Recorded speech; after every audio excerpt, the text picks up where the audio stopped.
하나님 말씀 창세기 50장 15절에서 21절까지 말씀입니다. 함께 봉독하겠습니다. 요셉의 형제들이 그들의 아버지가 죽었음을 보고 말하되 요셉이 혹시 우리를 미워하여 우리가 그에게 행한 모든 악을 다 갚지나 아니할까 하고 요셉에게 말을 전하여 이르되 당신의 아버지가 돌아가시기 전에 명령하여 이르시기를 너희는 이같이 요셉에게 이르라 네 형들이 네게 악을 행하였을지라도 이제 바라건대 그들의 허물과 죄를 용서하라 하셨나니 당신 아버지의 하나님의 종들인 우리 죄를 이제 용서하소서 하며 요셉이 그들이 그에게 하는 말을 들을 때에 울었더라. 그의 형들이 또 친히 와서 요셉의 앞에 엎드려 이르되 우리는 당신의 종들이니이다. 요셉이 그들에게 이르되 두려워하지 마소서 내가 하나님을 대신하리이까 당신들은 나를 해하려 하였으나 하나님은 그것을 선으로 바꾸사 오늘과 같이 많은 백성의 생명을 구원하게 하시려 하셨나니 당신들은 두려워하지 마소서 내가 당신들과 당신들의 자녀를 기르리이다 하고 그들을 간곡한 말로 위로하였더라. 아멘. 지난 시간에는 성경은 침묵하고 있지만 요셉의 분노에 대해서 우리가 생각해 봤어요. 우리가 그리스도인으로서 갖추어야 할 덕목 가운데 이 분노를 다스리는 것이 매우 중요합니다. 일반 세상의 지도자들도 마찬가지죠. 그런 아름다운 신앙 인격은 하루아침에 이루어지지 않습니다. 예수를 구주로 믿고 살아가면서 오랜 세월을 말씀과 기도로 단련될 때 어느 날 자기 자신도 놀랄 정도로 변화된 모습에 하나님께 감사하는 모습을 우리가 체험하기를 예수님의 이름으로 축원합니다. 분노를 다스리고 하나님의 아름다운 작품으로 단련된 요셉의 이야기의 마무리는 창세기의 마무리와 함께 용서로 대단원의 막을 내립니다. 용서입니다. 창세기의 시작은 어떻습니까?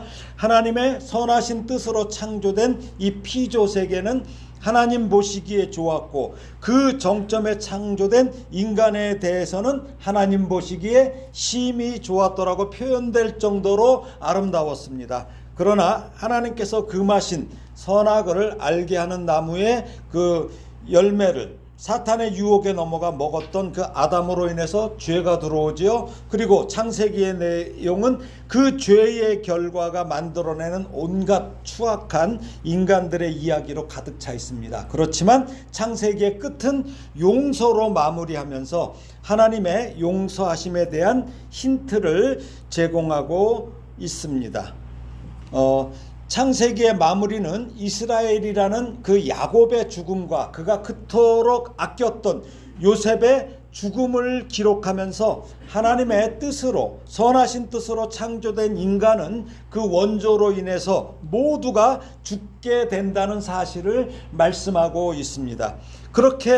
그러나 그렇게 죽어버린다면 어때요? 인생은 허망합니다.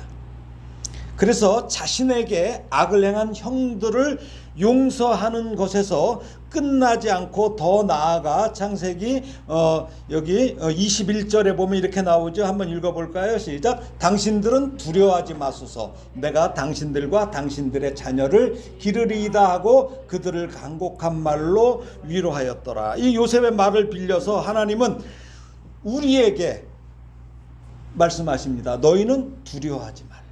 또 내가 너희와 너희 자녀를 용서하였고 또 영원한 생명을 회복시켜 줄 것이라는 힌트를 주시는 것입니다. 이것이 우리가 지은 죄대로 처벌하지 않으시고 우리 지은 죄대로 처벌하시지 않지요. 은혜를 주시고 선을 악으로 바꾸시는 하나님을 드러내며 창세기 속에 깊이 흐르는 그 은혜의 복음을 전하고 있는 것입니다. 이제 형제들의 두려움을 살펴볼 것입니다. 오늘 본문 이전에 창세기 49장에서는 야곱이 죽기 전에 12아들을 축복을 하죠. 축복을 하는 내용이 나오는데 창세기 49장 28절 하반절에 보게 되면 이렇게 나옵니다. 그들 각 사람의 분량대로 축복하였더라.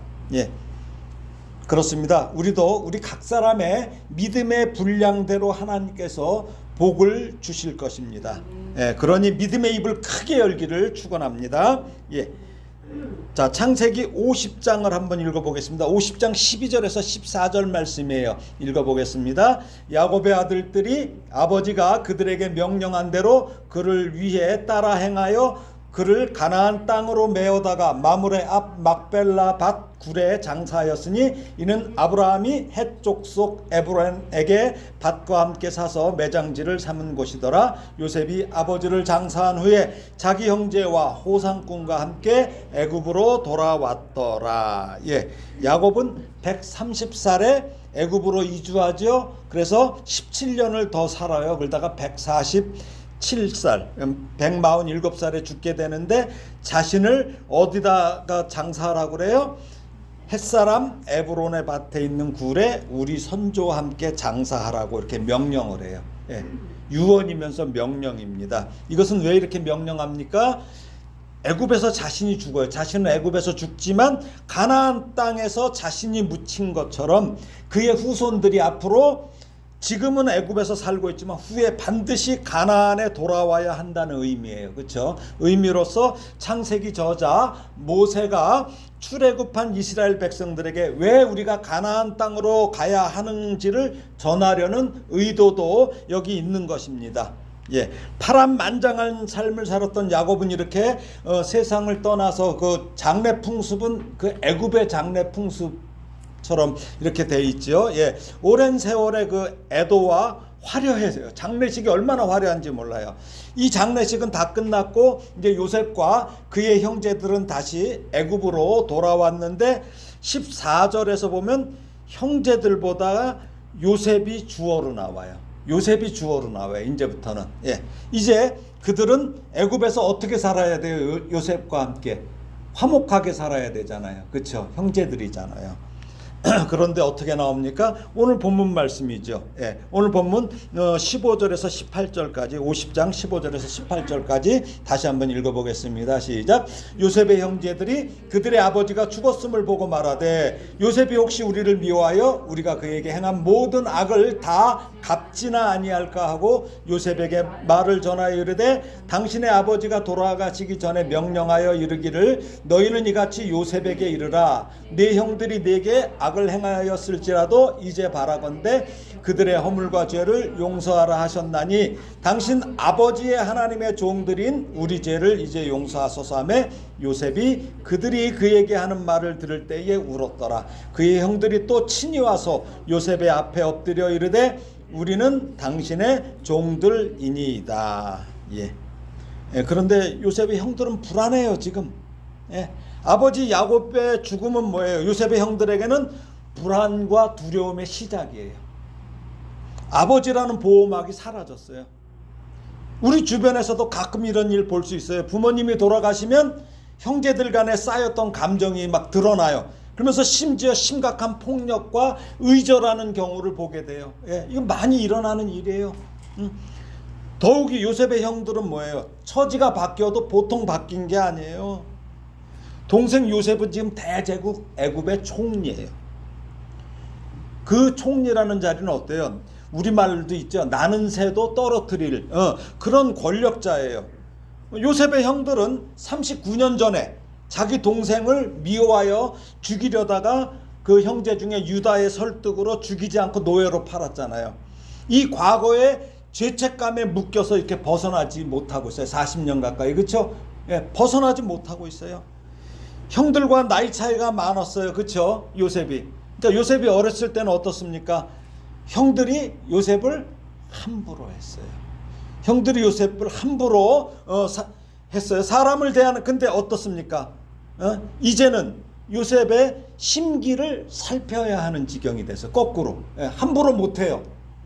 우리도 마찬가지예요. 이러한 일은 우리 주위에서도 자주 일어나요. 자기보다 공부를 못하거나 돈이 없거나 낮은 자리에 있다고 함부로 사람을 대하는 사람들이 많아요. 현재 자신이 가진 지혜나 지식이나 물질과 권력은 어때요? 결코 영원하지 않습니다. 그래서 우리 주님도 그러죠. 처음 된 자가 나중되고 나중된 자가 바뀌어요. 언제나 바뀌어요. 근데 육적인 사람은 그저 눈에 보이는 것으로 사람을 판단하고 또 때로 기뻐하거나 슬퍼해. 눈에 보이는 현상대로 그냥 흔들려요. 근데 영적인 성도는 어떻습니까? 눈에 보이는 것 너머에 하나님의 섭리를 볼 수 있기 때문에 쉽게 교만하거나 반대로 또 낙심하지 않고 늘 마음이 평안할 수 있습니다. 지금 요셉의 형들은 오직 육적인 것을 보기 때문에 이미 그들이 동생 베냐민을 데려왔을 때 요셉은 형들과 아무 문제가 없음을 분명히 하며 부둥켜 안고 화해했어요. 그랬음에도 요셉이 했던 말을 믿지 못하고 지금 아주 불안한 상태가 된 거예요. 그때 뭐라고 했습니까? 창세기 45장 5절에 읽어볼까요? 시작. 당신들이 나를 이곳에 팔았다고 해서 근심하지 마소서, 한탄하지 마소서. 하나님이 생명을 구원하시려고 나를 당신들보다 먼저 보내셨나이다. 이러면서 다 화해를 했잖아요. 그렇죠? 요셉의 이 선언은 자신이 형들을 복수할 근거가 없다는 거예요. 왜? 하나님이 보내셨기 때문에 근거가 없어요. 이것을 고백하는 거예요. 아니, 하나님이 하신 일을 요셉 자신이 깨달았기 때문에 분노도 다스렸어요. 그래서 형들과 울면서 부둥켜 안고 화해할 수 있었는데도 안타깝게도 우리 형들은 용서받은 삶을 살지 못한 거예요. 이런 형들을 뭐라고 그래요? 형편없다고 그래.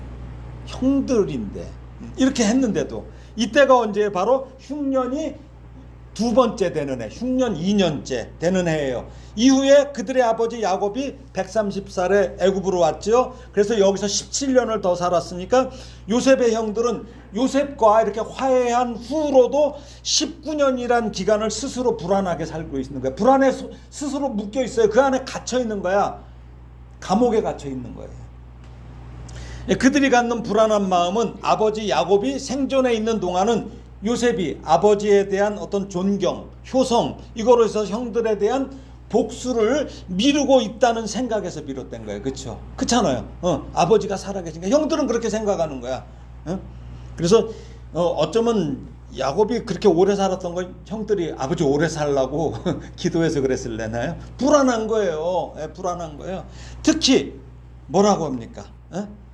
여기 오늘 읽은 본문 50장 15절 하반절을 보니까 우리가 그에게 행한 모든 악을 다 갚지는 아니할까. 이 표현은 뭐예요? 그들의 불안감의 정도가 얼마나 극심한지, 얼마나 불안한지 몰라요. 두려워요. 그들은 자신들이 요셉에게 저지른 악을 요셉이 아직 다 아예 갚긴 뭘 갚아서 하나도 안 갚았는데, 그러니까 요셉이 한 그 용서와 또 그들을 특별히 이렇게 섬기는 것을 아버지 때문에 가식으로 인식한 거예요. 당연하죠. 왜 그래요? 이후에 모세 율법에도 나오죠. 눈에는 눈, 이에는 이. 이게 출애굽기 21장 24절. 눈은 눈으로, 이는 이로. 이렇게 쭉 나오죠. 또 레위기 24장 20절에도 상처에는 상처로, 눈에는 눈으로, 이에는 이로 갚을지라. 이렇게 율법에 나와 있어요. 신명기에도 나와 있잖아요. 내 눈이 긍휼히 여기지 말라. 생명에는 생명으로, 눈에는 눈으로, 이에는 이로. 나왔잖아요. 근데 이 400년 전이니까 어때요? 요셉의 이러한 용서와 섬김을 온전한 용서로 우리가 받아들인다는 것은 쉽지 않았을 거예요, 형들이. 400년 후에도 이렇게 율법이 나왔는데 그 전에 율법이 있기 전인데, 그래서 이 요셉의 마음은 사람의 마음이 아니에요. 예수 그리스도의 마음이에요. 왜요? 예수님 뭐라고 그래요? 원수를 사랑하라고 그러잖아요. 지금 이 이야기라고 했어요. 그래서 요셉에게서 예수 그리스도를 예표한다고 그러죠. 그 이야기가 바로 이런 것입니다. 지금도 이를 당연히 여기는 것이 세태예요. 눈에는 눈, 이에는 이. 그렇죠? 지금 세상 그래요. 그러면 왜 그래요? 율법에서 왜 눈에는 눈, 이에는 이라고 그랬어요? 그게 맞아서 그래요? 아니죠. 사람이 하도 악하니까 그냥 눈 하나 뽑으면 너도 눈 하나 뽑고 그래. 왜? 눈 하나 뽑으면 죽여버리잖아요. 우리 사람의 악함이. 그러니까 그 정도에서 끝나라고 율법을 주신 거죠.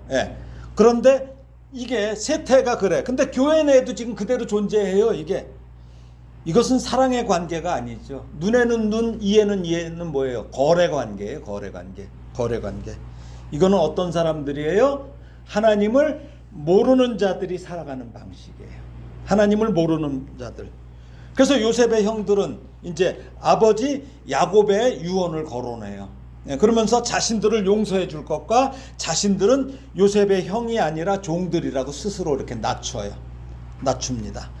그들 모두가 요셉에게 절을 한다는 요셉의 꿈 때문에 그토록 화가 나서 동생 이 요셉을 죽이려고까지 하다가 어때요? 죽이지는 말자는 유다의 설득으로 노예로 팔아버림으로써 그 꿈을 이루지 못하게 하려고 했어요. 근데 지금 그들은 그들 스스로 동생 요셉에게 지금 절을 하며 종의 자리에 앉은 거예요. 그 꿈을 막으려고 했는데 그렇습니다. 그것은 요셉의 꿈이 아니라 누구의 꿈이에요? 하나님의 꿈이었기에 그 누구도 그것을 막을 수 없었고 이루어질 수밖에 없었던 것입니다.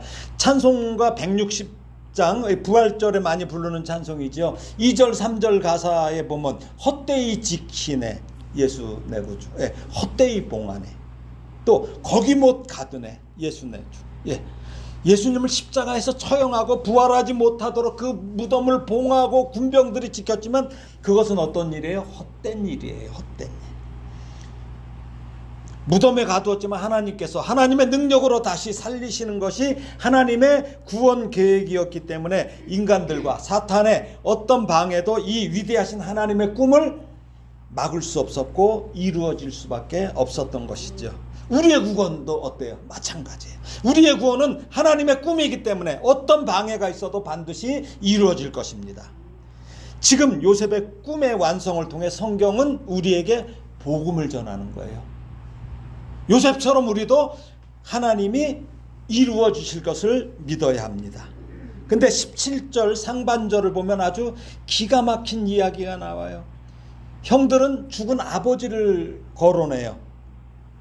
네 형들이 내게 악을 행하였을지라도 이제 바라건대 그들의 허물과 죄를 용서하라 하셨나니, 이 말을 야곱이 요셉에게는 직접 하지 않고 형들에게만 했다는 것은 어때요? 사실일 수도 있고 사실이 아닐 수도 있어요. 제가 이렇게 성경을 좀 깊이 보라고 자꾸 이런 말씀을 드리는 거예요. 그렇죠? 사실일 수도 있고 사실이 아닐 수도 있어요. 야곱이 요셉에게 직접 부탁하지 못할 이유가 없잖아요. 사실은 아버지가. 그렇죠? 이런 추론은 가능해요. 그래서 생각해 봤어요. 형들은 아버지가 죽고 나면 요셉이 자신들에게 어때요? 형들이 행한 대로 다 복수할 것을 염려하잖아요. 그래서 아버지에게 몰려가서 아마 간청했을 수는 있어요. 그렇죠? 아버지한테. 그러니까 야곱은 그런 말을 그들에게 해줄 수밖에 없었다는 추론도 가능해요. 그렇죠? 야, 니네 형들한테 이렇게 얘기해. 이런 추론은 가능합니다. 그러나 여기서 안타까운 점은 형들은 아직도 이미 19년 전에 이루어진 요셉의 이 진심 어린 용서를 온전히 받아들이지 못하고 두려워하고 있다는 점입니다. 요셉은 이러한 형들의 모습을 안타까워하며 울었어요. 요셉은 분명히 확실한 용서의 말과 행동으로 형들을 용서했음에도 형들은 아직도 자신들이 용서받았다는 사실을 믿지 못하고 19년 동안이나 두려움에 빠져 사는 모습이 동생 요셉이 볼 때 안타깝고 속상했던 거예요. 자, 우리 요한복음 3장 16절 많이 아시죠? 하나님이 세상을 이처럼 사랑하사 독생자를 주셨으니 이는 그를 믿는 자마다 멸망하지 않고 영생을 얻게 하려 하심이라. 이 말씀처럼 영생은 어때요? 우리가 예수 그리스도를 통하여 구원을 받고 영원한 생명을 소유한 것을 말해요. 그렇죠? 예수님은 분명히 말씀하셨어요.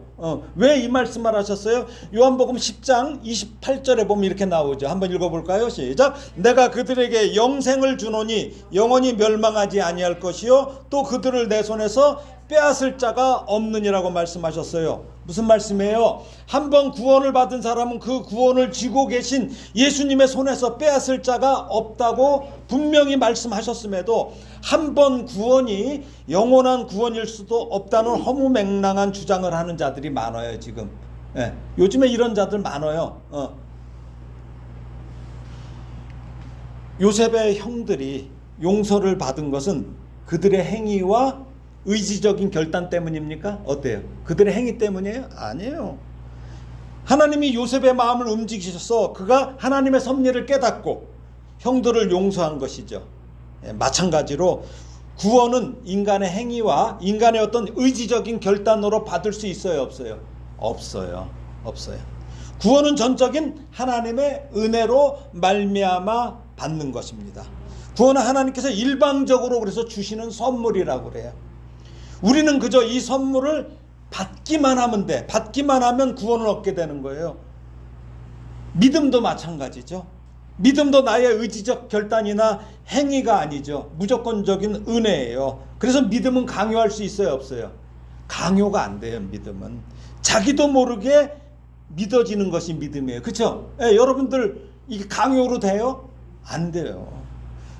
그러니까 어떤 때는 이 신학이 되게 무모한 거야, 이걸. 그렇죠? 이걸 뭐 학문으로 어떻게 할 수가 없는 거예요. 그래서 사실은 신학자 중에 불신자가 많아요. 신학자 중에 불신자가 많아요. 구원은 하나님의 선물인데 그것이 우리의 조건이나 행위나 의지적인 결단으로 받을 수 없어요. 왜? 또 값도 매겨서 살 수도 없고 쟁취할 수도 없는, 왜 그래요? 너무나 크고 놀라운 것이기 때문에 우리가 왜 그래? 받을 자격이 우리가 있어요, 없어요? 받을 자격이 없는 자에게 하나님이 그냥 주권적으로 주시는 은혜의 선물이에요. 그러니까 처음에는 받았을 때는 몰라, 이게 얼마나 귀한 건지를 몰라요. 선물을 주신 분이 누구예요? 사람이에요? 하나님이에요. 하나님입니다. 사람은 어떤 것을 주었다가 어때요? 빼앗을 수도 있어요. 기분 나쁘면. 그렇죠? 하나님은 그런 분이 아니십니다. 그래서 사무엘상 15장 29절에 한번 읽어볼까요? 이스라엘의 지존자는 거짓이나 변개함이 없으시니 그는 사람이 아니심으로 결코 변개하지 않으심이니이다. 하나님은 이런 분이에요. 이 말씀처럼 하나님은 변개치 않으셔요. 또 하나님이 주신 선물을 취소하시는 일은 어때요? 불가능해요? 불가능하죠. 그렇죠? 가능하지 않아요. 죄로 죽어야 할 인생을 아무 조건 없이 구원하신 하나님이 구원받은 자들의 이런 못난 모습으로 인해서 주신 구원을 취소하시는 그런 속 좁은 분이 아니에요. 그렇죠? 그럼 무슨 말인가요, 이걸? 이것을 신학적인 용어로 성도의 견인이라고 그래요. Perseverance of the saint. 그러니까 라고 말하는데 이거는 뭐냐면 이 구원의 견인의 교리는 성도가 일단 구원받으면 어떤 유혹과 시련에도 불구하고 끝까지 견딤으로 구원을 유지한다는 교리예요. 인내하게 해주셔요, 하나님께서. 이게 견인의 교리예요. 자, 그래서 로마서 8장 39절 말씀을 근거로 해요. 높음이나 기쁨이나 다른 어떤 피조물이라도 우리를 우리 주 그리스도 예수 안에 있는 하나님의 사랑에서 끊을 수 없으리라. 이게 바로 이거죠. 그래서 로마서 8장 35절에서 39절을 다시 한번 읽어볼까요? 이게 이제 우리가 한번 받은 구원이 취소될 수 없다는 근거예요. 자, 읽어보겠습니다. 누가 우리를 그리스도의 사랑에서 끊으리요? 환난이나 공고나 박해나 기근이나 적신이나 위험이나 칼이랴. 기록된 바 우리가 종일 주를 위하여 죽임을 당하게 되며 도살당할 양같이 여김을 받았나이다 함과 같으니라. 그러나 이 모든 일에 우리를 사랑하시는 이로 말미암아 우리가 넉넉히 이기느니라. 내가 확신하노니 사망이나 생명이나 천사들이나 권세자들이나 현재일이나 장래일이나 능력이나 높음이나 기쁨이나 다른 어떤 피조물이라도 우리를 우리 주 그리스도 예수 안에 있는 하나님의 사랑에서 끊을 수 없으리라. 아멘. 그러나 이 성도의 이 견인 교리가 마치 성도가 아무 노력 없이 구원을 받는 것처럼 오해될 수 있어요. 그렇죠? 그럼 우리가 뭐야, 그냥 가만히 있어도 되네, 막 죄 지어도 되네, 막 이런 얘기 하죠. 그거는 어떤 사람들이 하는 얘기예요? 못난 자식들이 하는 얘기예요. 실제로는 왜 그래요? 하나님께서 구원을 선물로 주신 자에게는 누가 오셔요? 성령님이 오시죠. 성령께서 성령의 도우심으로 성도의 순종도 이루어지는 거예요. 이게 변해가는 거예요. 그럼에도 불구하고 많은 성도들이 이 요셉의 형들처럼 자신의 용서와 구원에 대해서 의심해. 많은 분들이 그래요. 나는 구원받지 않은 것 같다는 생각하는 사람들도 있어요. 내가 왜 이래 막 이러면서 구원의 확신 없이 살아가기도 합니다. 요셉의 형들이 19년을 그런 모습으로 살아온 것처럼 성도들도 어떤 분들은 몇 년, 길게는 수십 년, 심한 경우 평생을 의심과 불안 가운데 살기도 하는데, 이러한 분들은 뭐예요? 저는 이런 분들을 무슨 성도라고 하냐면 갓기도 성도라고 그래. 갓기도. 구원받은 것 같기도 하고 아닌 것 같기도 합니다. 이런 분들이 로마 시대에도 있었어요. 그 로마 시대에 이런 성도를 갖다 뭐라고 하냐면 헷갈리우스라고 그래. 아프리카에도 가니까 있어. 긴가민가라고 하는 성도가 있고, 중국에는 까우띵이라는 있어요. 일본에는 아리까리 성도가 있습니다. 그런데 이런 모습을 이용하는 자들이 있어요. 성경의 진리와 다른 종교 생활을 유도하는 목사들도 많아요. 그런 불안과 두려움을 교회 봉사, 종교 생활, 예배 출석 빠짐없이 해야 돼. 새벽기도, 금식기도, 11조와 각종 명목의 이 헌금, 구제와 봉사 등에 막 몰입하게 해. 그러다 보니까 어떻게 돼요? 가정을 소홀히 할 정도로 열심을 내는 것이 구원의 방법인 줄로 착각하게 만드는 거예요. 다시 말씀드립니다. 구원이라는 하나님의 선물은 값없이 주시는 은총이에요. 그리고 변개치 않고 영원한 거예요. 순서가 바뀌면 안 돼요. 행위로 구원받지 않아요. 우리는 단 무엇입니까? 구원받은 성도는 성령님의 인도하심과 이 진리의 길을 밝게 비춰주시는 조명하심으로 행함 있는 믿음으로 점차 변하게 돼요. 그래서 상대를 힘들게 하는 거칠던 언어가 부드러워지고 사납고 무례했던 행동이 온유하게 변합니다. 헌금 생활도 하나님과 거래가 아니에요. 내가 이렇게 많이 드리면 뭘 어떻고 아니에요. 받은 은혜가 감사해서 기쁨으로 드려요.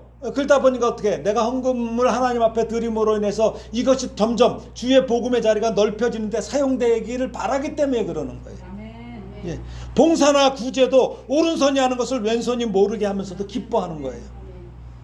그러므로 가정 공동체인 이 가정을 하나님 나라로 만들고 누려야 돼. 근데 교회 생활에만 막 그냥 그렇게 하게 하면 가정이 다 망가지는 거예요.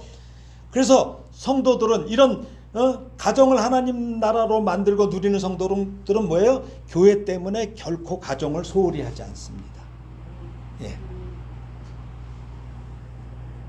남편, 아내, 자녀, 부모를 교회의 일보다 결코 소홀히 대하지 않습니다. 지금 이 순서가 바뀐 탓에 한국교회가 어렵게 됐어요. 근데 이런 모습에 전부 길들여진 교인들이 이제 어디로 가? 이단이 꼬여서 데리고 가요. 가서는 그들에게 남편, 아내, 자녀, 부모와 소통하지 못하게 만들어도 그들은 이것을 당연하게 여겨. 그게 구원의 방법인 줄 알고. 다시 말씀드립니다. 구원은 우리의 어떤 행위나 자격으로 받는 것이 아닙니다. 우리가 아직 뭐 되었을 때, 죄인 되었을 때 구원해 주셨어요. 그래서 요셉이 형들을 보고 우는 거예요. 그래서 요셉이 형들을 보고 울어요. 요셉의 눈물은 형들의 악행이 다시 생각나서 우는 눈물이 아니에요. 자신의 용서에 대한 진정성을 알아주지 못해서 속상해 우는 것도 아니에요. 요셉의 눈물은 하나님께서 자신의 마음에 주신 이 용서와 사랑이 뭔지 모르는 이 형들에 대한 안타까움의 눈물이에요. 눈물이에요. 그래서 오늘 본문을 다른 제목으로, 오늘 설교 제목을 악을 선으로 바꾸신 하나님인데 다른 제목으로 한다면 울었더라로 하면 될 것 같아요. 울었더라. 죄를 지은 형들이 울어야 되는데 죄를 지은 형들은 울지 않고 오히려 그들에게 고난과 박해를 당한 요셉이 형들을 위해서 우는 것이 복음입니다. 요셉의 눈물이 아버지의 눈물이고 하나님의 눈물인 것입니다. 그러니까 동생이 형보다 나은 거죠. 그렇죠? 왜? 우리도 마찬가지예요. 복음을 받아들인 사람이 우는 거야.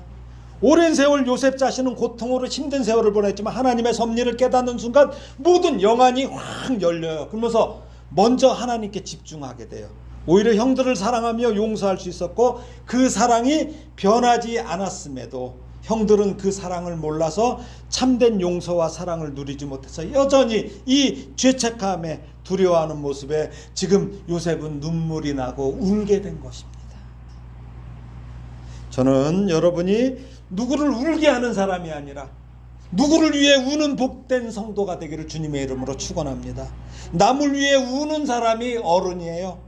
남을 위해 우는 사람은 악을 선으로 바꾸시는 이 하나님의 마음을 품은 사람입니다. 이런 사람을 그리스도인이라고 합니다. 그런데 요셉은 다시 한번 형들에게 하나님의 사랑을 보여줍니다. 오늘 본문 50장 19절에서 21절 다시 한번 읽어보겠습니다. 시작. 요셉이 그들에게 이르되 두려워하지 마소서. 내가 하나님을 대신하리이까. 당신들은 나를 해하려 하였으나 하나님은 그것을 선으로 바꾸사 오늘과 같이 많은 백성의 생명을 구원하게 하시려 하셨나니 당신들은 두려워하지 마소서. 내가 당신들과 당신들의 자녀를 기르리이다 하고 그들을 간곡한 말로 위로하였더라. 예, 지금 요셉이 형들에게 하는 말은 매우 중요한 말이에요. 이것이 바로 구원받은 성도가 해야 할 말이고 성도가 해야 할 행동입니다. 먼저 요셉은 자신에게 악을 행한 형들에게 분명히 선포합니다. 뭐라고 그래요? 내가 하나님을 대신하리까. 이것을 공동 번역 성경이 더 번역이 잘 됐어요. 뭐라고 하냐면 내가 하나님 대신 벌이라도 내릴 듯 싶습니까? 라고 번역했어요. 즉 자신은 벌을 내릴 자격이 없다는 말이에요. 그렇다면 벌은 누가 내리는 거예요? 벌을 내려도 하나님이 내리시는 거예요. 그래서 로마서 12장 19절 한번 읽어볼까요? 시작. 내 사랑하는 자들아 너희가 친히 원수를 갚지 말고 하나님의 진노하심에 맡기라. 기록되었으되 원수 갚는 것이 내게 있으니 내가 갚으리라고 주께서 말씀하시느니라. 이 사도 바울의 말처럼 우리가 원수를 갚으려고 함으로써 하나님의 주권을 침해하는 거야. 원수 갚는 일은 하나님 일인데 우리가 왜 해요? 요셉은 자신의 형들도 하나님의 주권 안에 있다는 것을 인정한 거예요. 예. 여러분의 주위에 여러분을 대적하는 사람, 그 사람 역시 하나님의 주권 안에 있음을 인정해야 합니다. 여러분은 여러분의 각본이 있어요. 여러분들 배우야. 하나님께서 대본을 주셨어요. 각본대로 여러분에게는 선한 역할을 하라고 주셨어요. 그러니까 그 역할을 충실히 하면 되는 겁니다. 그리할 때 하나님은 놀라운 일을 행하시고 그것을 우리 앞에 이렇게 쫙 펼쳐주실 것인데 오늘 요셉이 뭐라고 합니까? 당신들은 나를 해하려 하였으나 하나님은 그것을 선으로 바꾸사. 이것이 바로 뭡니까? 로마서 8장 28절 우리가 알거니와 하나님을 사랑하는 자 곧 그의 뜻대로 부르심을 입은 자들에게는 모든 것이 합력하여 선을 이루느니라는 이 바울의 말과 일치하는 것을 볼 수가 있습니다. 네, 지금은 나를 괴롭게 하는 자도 하나님을 사랑하는 자가 될 것입니다. 지금은 내가 보기에 참으로 못난 모습이지만 하나님을 사랑하는 자가 될 것입니다.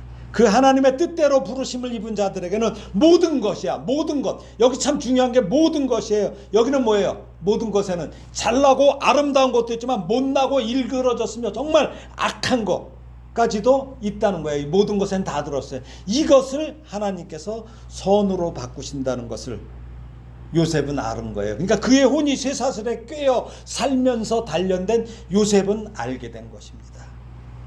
그리고 요셉은 이제 구원받은 성도가 나아가야 할 길을 멋지게 제시합니다. 뭐라고 합니까? 자, 오늘 본문 21절. 당신들은 두려워하지 마소서. 내가 당신들과 당신들의 자녀를 기르리이다 하고 그들을 간곡한 말로 위로하였더라. 예, 요셉은 형들을 용서한 것에서 그치지 않아요. 예, 형들을 어때요? 긍휼히 여깁니다. 형들이 자신을 보지 말라는 말과 자신에게 그 사랑과 긍휼의 마음을 주사 역사하시는 그 하나님을 보라는 거예요. 예, 자신을 보지 말라는 거예요. 예, 하나님을 보라는 거야. 자신 뒤에서 역사하시는. 예, 이 말은 자신은 하나님의 종이라는 의미예요. 종이 바로 이런 의미예요.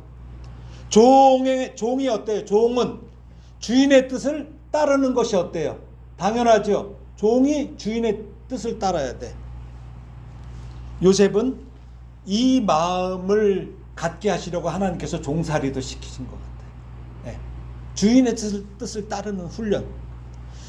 그러면 자, 우리 주인은 누구예요? 하나님이시죠. 예, 주인이 선하신 하나님인데 종이 악할 수 있어요? 여러분들 악해서는 안 돼요. 우리의 주인이 하나님이면. 예. 주님은 분명히 경고하셨어요. 저는 이 말씀을 항상 제가 마음에 담고 있는데 바로 누가복음 12장 47절 48절이에요. 한번 읽어보겠습니다. 시작. 주인의 뜻을 알고도 준비하지 아니하고 그 뜻대로 행하지 아니한 종은 어떻게? 많이 맞을 것이요. 더 심하게 하면 뒤지게 맞을 것이요. 예. 알지 못하고 맞을 일을 행한 종은 적게 맞으리라. 물은 많이 받은 자에게는 많이 요구할 것이요. 많이 맡은 자에게는 많이 달라 할 것입니다. 예. 여러분 많이 맡으려고 하지 말아요. 높이 올라가려고 하지 마. 많이 요구하셔요. 주님이. 예. 분량대로, 믿음의 분량대로 요구하셔요. 이러한 주인의 뜻을 아는 신실한 종 요셉은 하나님이 자신에게 애굽의 총리로 세우신 뜻을 알기에 자신의 권력을 어떻게 해요? 형들과 형들의 자녀를 책임지겠다고 말하는 거예요. 자, 여기 기르리다 히브리어 나오죠. 아할켈인데 이것은 뭐냐면 먹이다, 양육하다, 부양하다 이 뜻이에요. 이것은 단순히 먹는 거 아니야. 먹을 것 제공하는 것을 넘어서 보호하고 돌보며 성장하도록 돕는 거예요. 그냥 먹이는 게 아니에요. 우리 먹이는 거는 많아요. 그냥 뭐 또 개나 뭐 이렇게 사료 던져주면 뭐 먹잖아요. 그게 아니에요.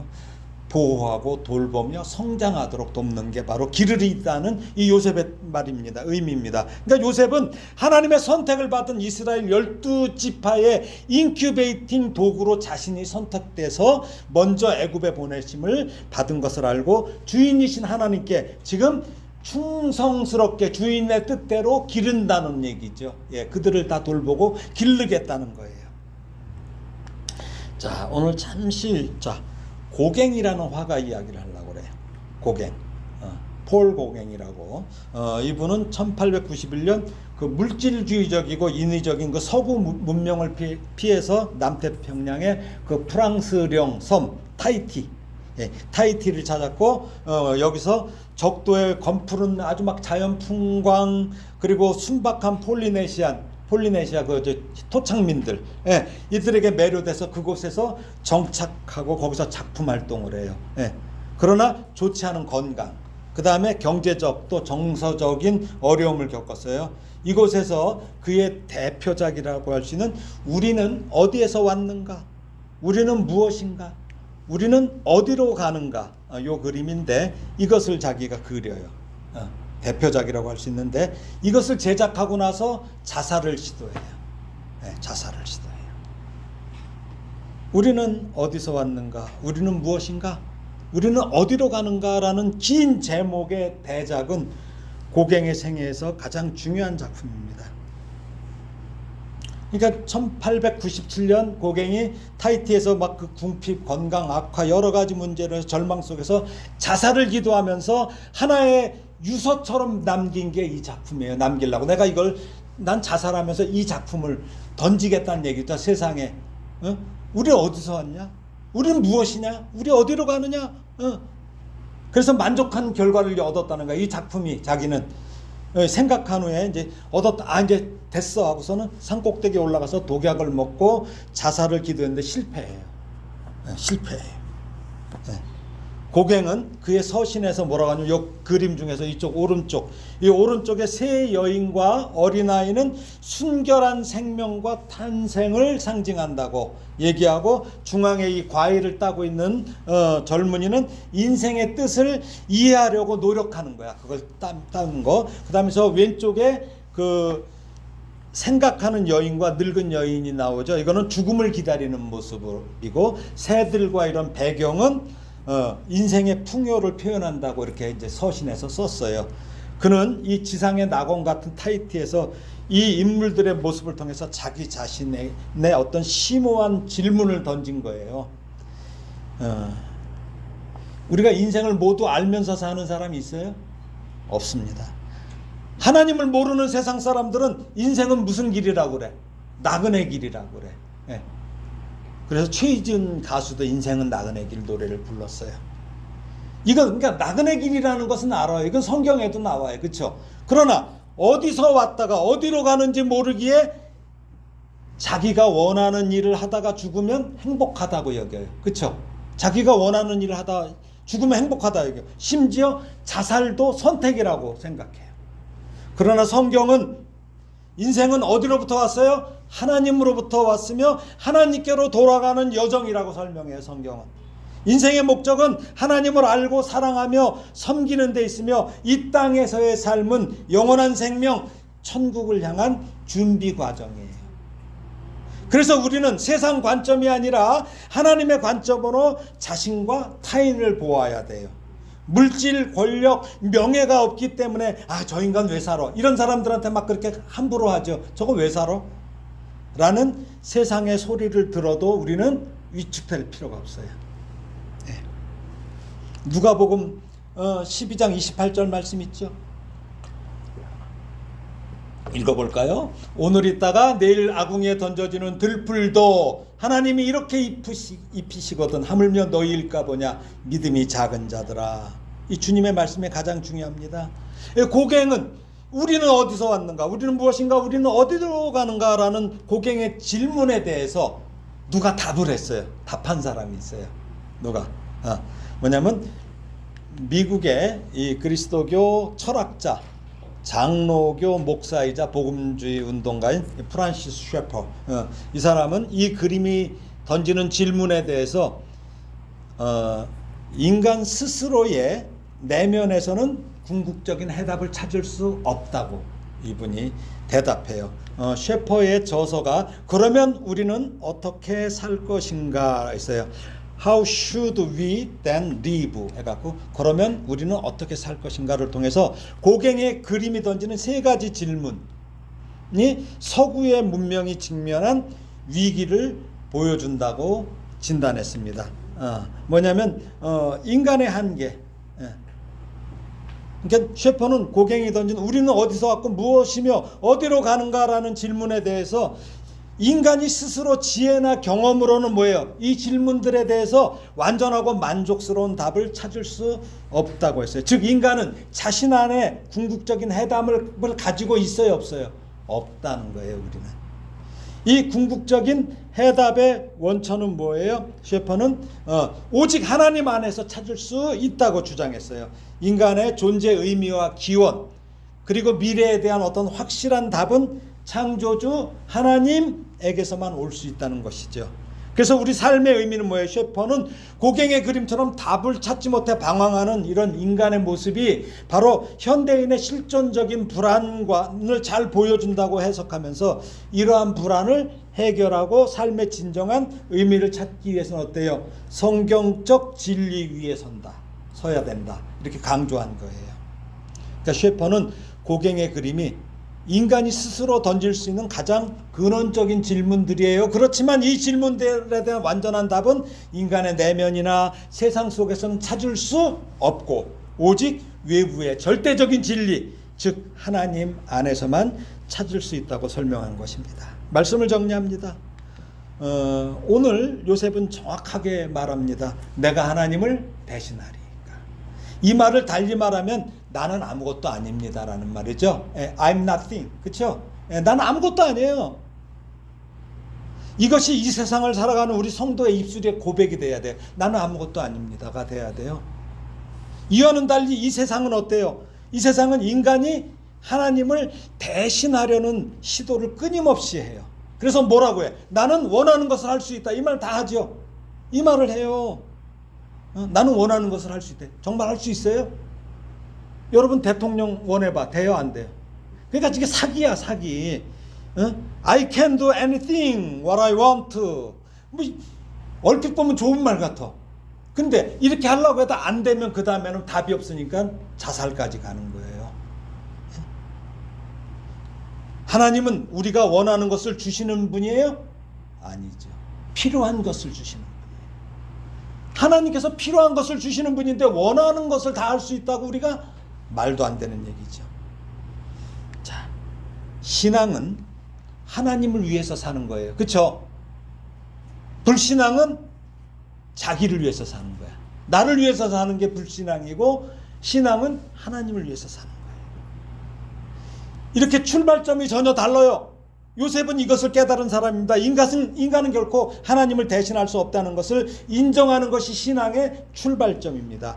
요셉은 모든 것을 하나님께 맡기는 자리, 종의 자리에서 모든 인생과 사물을 바라보며 하나님의 주권적인 개입을 인정하고 하나님의 섭리를 인식하는 이 삶을 살았던 것입니다. 내가 하나님을 대신하리까? 나는 아무것도 아닙니다. 이 사실을 늘 기억하면서 우리 인생의 주인 되시는 하나님께서 악을 선으로 바꾸시는 이 놀라운 사역에 우리 모두 기쁨으로 동참하는 복된 성도가 되기를 예수님의 이름으로 축원합니다. 기도하겠습니다. 하나님 아버지, 은혜를 감사합니다. 그의 혼이 쇠사슬에 꼬였을 때 요셉은 처음에는 알 수 없는 일이 벌어지는 상황에 분노도 하였고 많이 울었을 것입니다. 그러나 하나님께서 정하신 방법과 시간을 잘 견딘 후에 요셉은 그 모든 것이 악을 선으로 바꾸시는 하나님의 섭리라는 것을 깨달아 형들도 하나님의 마음으로 용서와 사랑으로 품는 놀라운 신앙 인격을 소유한 것을 우리가 보았습니다. 나는 아무것도 아니라는 사실을 놓치지 않고 남편, 아내, 자녀, 부모, 이웃을 용납하며 살아가는 우리 귀한 성도로 바꾸시는 하나님의 은혜가 가득하기를 예수님의 이름으로 기도드립니다. 아멘.